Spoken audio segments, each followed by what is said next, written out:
Osman Sagar, Himayat Sagar ఎండిపోయినా don't care అంటున్నారు water board అధికారులు. జంట జలాశయాలు ఎండిపోతున్నా కృష్ణా జలాలను పంపింగ్ చేస్తామంటున్నారు. మరి జంట జలాశయాలను కాపాడుకోలేమా అంటే చేతులెత్తేస్తున్నారు. 8 ఏళ్ల క్రితం కూడా ఇలాగే జరిగిందని, అప్పుడు లేని టెన్షన్ ఇప్పుడెందుకన్నా వింత వాదన వినిపిస్తున్నారు.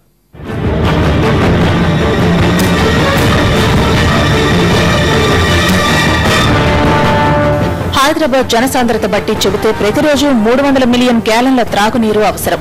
ఇందులో సగం నీరు జంట జలాశయాల నుంచే వస్తోంది. ప్రస్తుతం సీన్ రివర్స్ అవుతోంది. 400 ఏళ్లుగా రాజధాని దాహార్తి తీర్చుతున్న ఈ రిజర్వాయర్ల కుండెలు ఇప్పుడు ఆవిరైపోతున్నాయి. ఫలితంగా గ్రేటర్ జనాలకు మంచినీళ్ల కొరత ఏర్పడనుంది. ఇంకా పూర్తి స్థాయిలో వేసవి ప్రారంభం కానేలేదు. అయినా సరే నగరంలో 3 రోజులకు ఒకసారి మాత్రమే మంచినీరు అందిస్తున్నారు.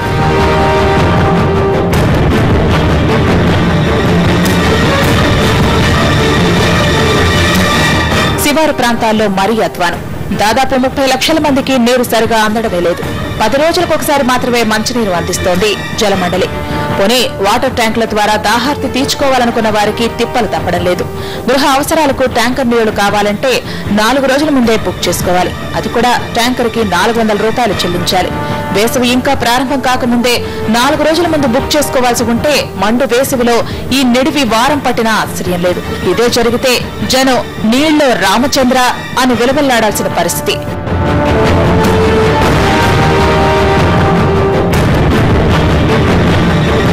లీడరోళ్ళు ఇవి పెట్టిరు, డ్రమ్ములు పెట్టిరు.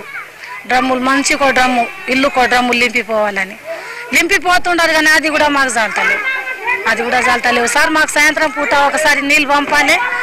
ఇంకోటి నల్లలు వచ్చిందంటే మాకు నయం ఉండే సార్. నల్ల లేదు కాబట్టి మాకు చాలా ఇబ్బంది అవుతుంది. ఎంత ట్యాంకర్ వచ్చి పోసినా మాకు చాలతలేవు.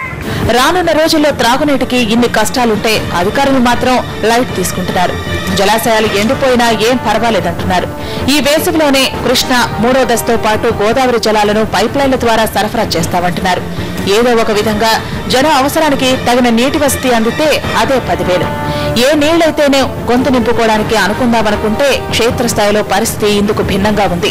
అధికారుల డాంబికాలకు అస్సలు పొంతన కుదరటం లేదు. 2013 చివర్లో నగరానికి రావాల్సిన కృష్ణా 3rd ఫేజ్ వాటర్ పనులు ఇప్పటికీ పూర్తి కాలేదు. ఏళ్ల తరబడిగా ఈ పనులు నత్తనడకన సాగుతున్నాయి. జనం గొంతెండిపోతున్నా పట్టక అధికారులు పాతపాటే పడుతున్నారు. జలాశయాలు ఇంతలా అడుగంటుతున్న 3వ దశ కృష్ణా నీరు నోటికాడికి రావడం లేదన్నా అందుకు కారణం వాటర్ బోర్డు అధికారుల నిర్లక్ష్యమే అంటున్నారు నిపుణులు. నీళ్ళు వచ్చే మేము కనీసం అంటే ఒక 5-6 బిందెలు అంటే ఒక్కొక్కరు ఒక బిందె, స్నానానికి ఒక బిందె సరిపోతాయి. అట్లాంటప్పుడు బట్టలే ముత్తుకోవాలి, మేము వంట ఏం చేసుకోవాలి, అంతలో తోముకోవాలి. వాటన్నిటికీ వాటరే. నీళ్ళ ప్రాబ్లమే. అవ్వబో ట్యాంకర్లను పెంచుతారంటే అది పెంచారు.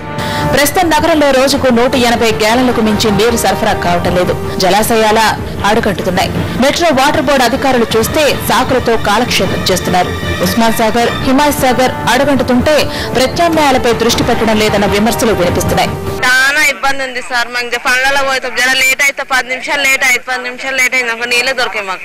ఇక్కడ ఇంట్లో పండు పోతే ఎలగొట్టేస్తాను. మేము బిల్లులు కట్టుకుంటున్నాము, మేము ఇయ్యం ఎవరికి ఒక బిందె అంటారు. చాలా ఇబ్బందులు ఉన్నాయి. ఇట్లా పైకి నానా కష్టాలు పడుకుంటే ఎత్తుకోవస్తాం నీళ్లు. అన్నిటికీ ఇబ్బంది ఉంది మాకు ఈ పేదోళ్ళకు. చెప్పలేము. ఒకసారి 3ంటికే వస్తాయి, ఒకసారి 4ంటికే వస్తాయి. అయితే వస్తే నైట్ 9:30కు 10ంటికి కూడా వస్తాయి. అప్పుడు వండుకోలేము, తినలేము, పనులకు పోయొచ్చు. ఇంత నీటి కొరత ఉంటే జలమండలి మాత్రం ఈ సమస్య ప్రతి ఏడాది ఉండేదేనని చెప్పుకొస్తోంది. సమస్య పరిష్కారానికి మార్గాలు వెతకలేక వెనకబడిపోతోంది. అసలు తమ దగ్గర తగిన నిధులు లేవని చేతులు దులుపుకుంటోంది.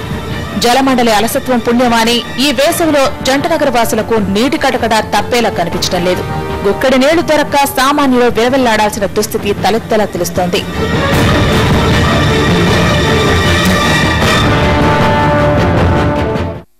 ఇది ఇవాల్టి స్పెషల్ ఫోకస్. మరో ఇంట్రెస్టింగ్ టాపిక్ తో మళ్ళీ కలుద్దాం. Until then stay tuned.